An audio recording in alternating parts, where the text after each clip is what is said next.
Good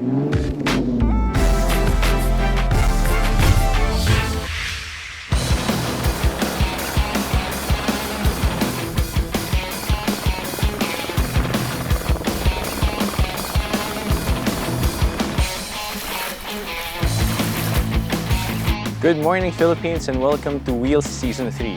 As you probably guessed it by now, I'm actually not in the Philippines. We're here in New Zealand. And I'm not here on a vacation, sadly.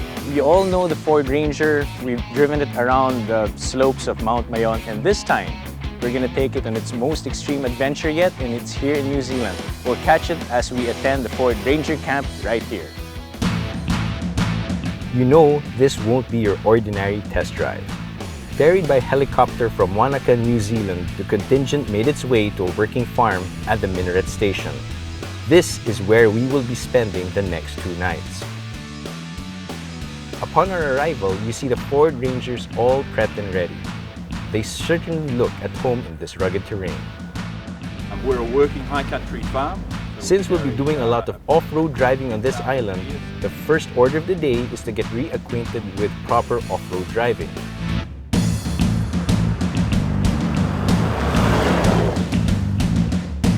Feels that scene from The Sound of Music, only with a Ford Ranger. It quickly and majestically climbed over the hills like they weren't there.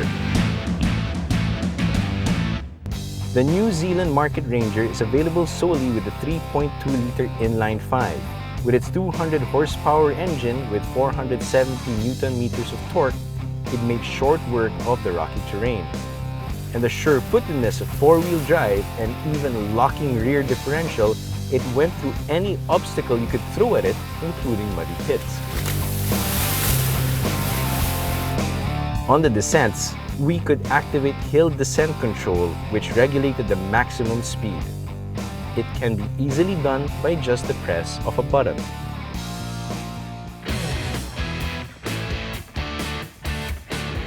Done with the off-road instruction, it's time to have fun Ranger style.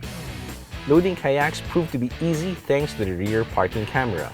With kayaks in tow, this fleet of Rangers crawled their way through what looked like no man's land. Through the mountains and bushes, it made its way to a picturesque lake that's pristine. Unloading the kayaking gear, it's time to burn off some of those calories by paddling to the other side. While I chose kayaking, the others went mountain biking,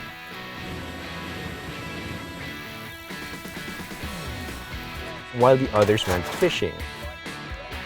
Others stayed in their trucks and looked for more terrain to conquer. At this point, it's clear that the Ranger is equally at home doing serious work or play. With its roomy and comfortable interior, it can complete any task you ask of it.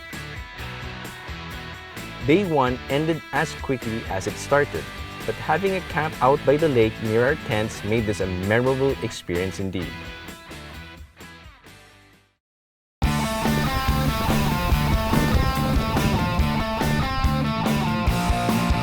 Day 2 is reserved on seeing how the Ranger works on the island.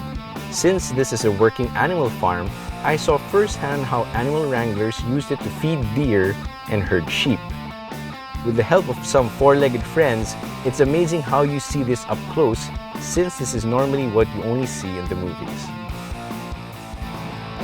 It's clear why New Zealanders have taken to love the new Ranger, and it's also very clear why it's easy to fall in love with New Zealand.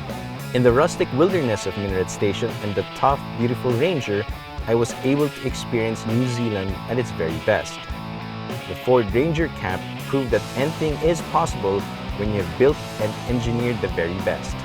It has successfully become the leader in its segment.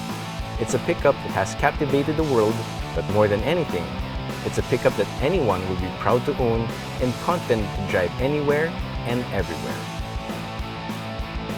Now we're packing and going back to Wanaka after spending 2 days here in Ranger Camp, New Zealand. So what's the takeaway? Well, this is a different sort of test drive than what we're used to. There's no talk about specs or design or anything of that sort. It's just get in the truck and drive it. And you know what?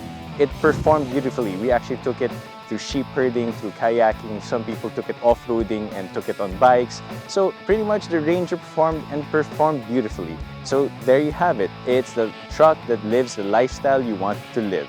And if you want to know more about the Ranger, well, you can drop me a line on Twitter or Instagram at CarGuidePH. What's up, guys? After that cool ride with the Rolls Royce right there, I felt really cool. That car was awesome, you know.